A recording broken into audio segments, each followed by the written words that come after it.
सभी bar association से, सभी वकीलों से कि ये टेस्टिंग टाइम है, ये ब्रेक पॉइंट है। अगर आप अपने प्रोफेशन के प्रति वफादार सच्चे हो तो आपको इस आंदोलन में साथ देना ही पड़ेगा। देशव्यापी आंदोलन में सभी बार एसोसिएशन से पूरे देश की गुजारिश है कि वो इस आंदोलन में जुड़ें। दिल्ली की बार ने दिल्ली डिस्ट्रिक्ट कोर्ट की बार जो है, और मैं तहे दिल से धन्यवाद करना चाहता हूँ कोऑर्डिनेशन कमेटी की, जो दिल्ली डिस्ट्रिक्ट बार एसोसिएशन की कोऑर्डिनेशन कमेटी है, उसके सारे पदाधिकारियों की मैं तहे दिल से धन्यवाद भी करना चाहता हूँ कि उन्होंने लीड ली है और दिल्ली की बार की जिम्मेदारी भी है, उन्होंने सही लीड ली है, उन्होंने मिसाल कायम की है।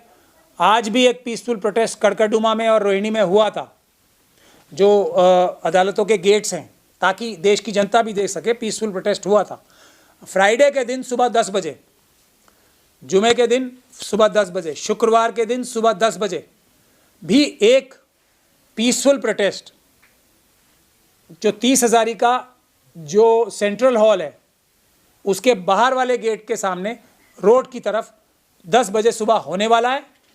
वहाँ पे भी मैं चाहूँगा ज़्यादा से ज़्यादा वकील लोग आएँ वहाँ पे, यानी कि परसों यानी 21 तारीख को फ्राइडे के दिन सुबह 10 बजे मैं स्वयं भी वहाँ आऊँगा और मैं डिटेल में सारी बात भी करूँगा। और वहाँ पे जो 30 हज़ारी, क्योंकि दिल्ली की सबसे पुरानी बार है, सबसे बड़ी बार है, और वो पूरे देश के डिस्ट्रिक्ट बार्स की भी एक तरीके से उन्होंने लीड भी ली है और नुमाइंदगी भी की है, पहले भी की है।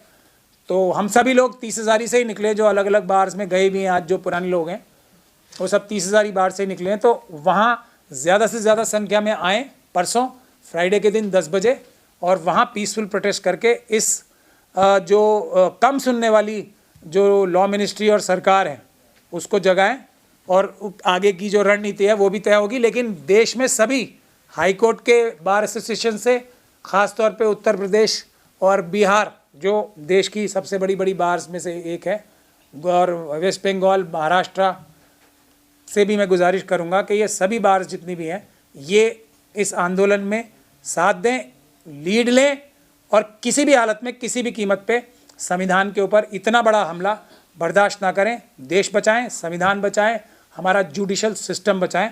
मुझे यही कहना था आप लोगों से, इसीलिए मैंने आपको बुलाया है।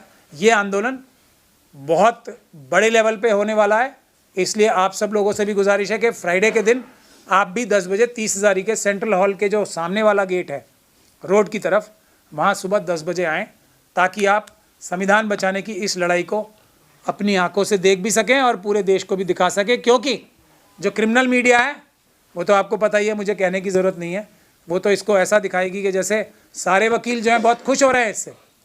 अभी कुछ लोग टेलीविजन्स पे या क्रिमिनल टेलीविजन्स पे आएंगे भी ये बताने के लिए इसमें ये फ़ायदा है, वो फ़ायदा है। हमें इस डिबेट में पढ़ना ही नहीं है, ये हमारा काम है।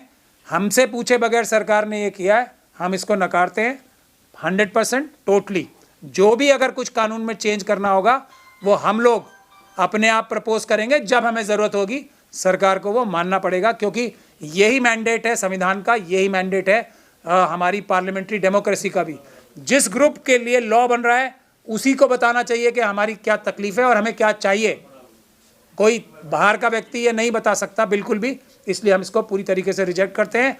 और पूरे देश के वासियों से, ख़ास तौर पे हमारे क्लाइंट्स जो हैं, आपको थोड़ी बहुत तकलीफ़ हो तो मेहरबानी करके उसको सहें, क्योंकि ये आप ही की लड़ाई है, वरना आपको न्याय की उम्मीद ही छोड़ देनी चाहिए। अगर वकील कमज़ोर हो गए फिर आपको कोई न्याय नहीं दिलाएगा, फिर आप किसी को नहीं कह पाएंगे I will see you in court, तुम मेरे साथ यहाँ ज़्यादती कर लो, मैं तुम्हें अदालत में देखूंगा या घसीटूंगा, बोलते हो ना आप सब लोग। तो वो भूल ही जाना पड़ेगा। अगर आपको थोड़ी हमारे साथ रह के कोऑपरेट करना पड़ेगा। हमें भी बहुत जल्दी है इस गंदे और घिनौने कानून को बदलवाने की, ख़त्म करने की। हम भी चाहते हैं कि हम भी अपनी रोज़ी रोटी कमाने के लिए आप लोगों के ज़रिए और आपको इंसाफ दिलाने के लिए इस नोबल प्रोफेशन को, इस पायस प्रोफेशन को ईमानदारी के साथ कर सकें। बहुत बहुत धन्यवाद। फायदा होगा जो आम पब्लिक है, जो क्लाइंट है। बेसिक स्तर का बनाने की बात हो रही है कि बेसिक स्तर का कानूनी पेशा, और इसको किसानों को दबा लिया, किसान बेचारे आत्महत्या पे आत्महत्या कर रहे हैं। अब वो चाहते हैं वकील भी आत्महत्या करना शुरू करें, ये नहीं अलाउ होगा। बेरोजगारों को बेरोजगार बना दिया और उनको आतंकवादी बताते हैं, लाठीचार्ज कराते हैं, वकीलों के साथ ये नहीं होगा। ये ध्यान रख लें बात सरकार। नहीं सर, इसमें जो ये कहा जा रहा है हड़ताल करने का मतलब अधिकार है, लेकिन उसमें उससे बाधा ना आए किसी चीज में, इस तरह मतलब बाधा क्यों आएगी? बाधा तो ये बिल बाधा है ना। आप किसी का हाथ काट, किसी के गले से उसका बैंड उतार के पट्टा डालने की कोशिश करोगे, बाधा हम डाल रहे हैं, वकील डाल रहे हैं बाधा। आप होते कौन हो? वकीलों से पूछे बगैर कोई कानून बना दोगे? ऐसे होता है? पूछा? अब तक तमाम कानून इस तरीके से बनाए गए, संशोधन बिल लाए गए, उस पर हमेशा विवाद बढ़ता रहता है और ऐसे ही प्रदर्शन होते हैं। तो क्या ये प्रदर्शन आप लोग भी सड़क पे इसी तरीके से निकल करके इसका सोल्यूशन? ये मैंने आपको बताया ना, वकील इस देश की हिफाजत के लिए लास्ट लाइन, संविधान बचाने की लास्ट लाइन ऑफ डिफेंस हैं। वकील अपनी जिम्मेदारी समझते हैं और वो निभाएंगे। हमें पता है पूरा देश हमारे ऊपर निर्भर है इस वक्त। हर एक के साथ ज्यादती कर ली तो वकीलों के साथ भी कर लेंगे, ऐसा नहीं होगा। ये वकीलों की जिम्मेदारी है। हम वादा करते हैं पूरे देश से, हम इस जिम्मेदारी को निभाएंगे। हमें अपने से भी ज़्यादा देश में न्यायिक व्यवस्था की, इंसाफ और बराबरी की चिंता है। सरकार को क्या फायदा? सरकार को फ़ायदा ये है कि जैसे विपक्ष को दबा लिया, आज कोई पॉलिटिकल पार्टी कोई मजबूत आवाज़ नहीं उठा सकती। मैं तो अभी आज वो चुनाव में चोरी की मशीनों के इशू पे जाना ही नहीं चाहता। आज सुप्रीम कोर्ट में डेट मिल गई, सीईसी के जो इलेक्शन जो सिलेक्शन का प्रोसेस था उसमें डेट दे दी बगैर सुनवाई किए। अब जब भी होगा, मैं आपको बता रहा हूँ, मैंने तो पहले भी इंटरव्यूज में बताया था ना, नहीं होगा आज फैसला। अब सरकार आके कह देगी जो हो गया सो हो गया, अब 2029 के बाद देखेंगे। ये जो सरकार को ताकत आई हुई है ना, ये झूठे मशीनों द्वारा चुराए हुए वोटों से, ये इन्होंने सोच लिया कि हर एक को एक ही लकड़ी हाँक लेंगे। ये वो नहीं होने वाला है। और हम ये समझते हैं कि वकीलों की जिम्मेदारी है, हम इस जिम्मेदारी को देश के लिए निभाएंगे। ये ऐसे धक्का दे के वकीलों को नहीं मजबूर किया जा सकता। जैसे किसानों को, नौजवानों को, बेरोजगारों को, किसको छोड़ा है? महिलाओं को, शेड्यूल कास्ट को, हर कमज़ोर वर्ग को इन्होंने धक्का दे के कि ऐसे ही होगा, हम सबकी ज़मीनें छीन लेंगे, हम कुछ भी कर लेंगे, हम अडानी अंबानी यूसुफ लुलू को पूरा देश बेच देंगे।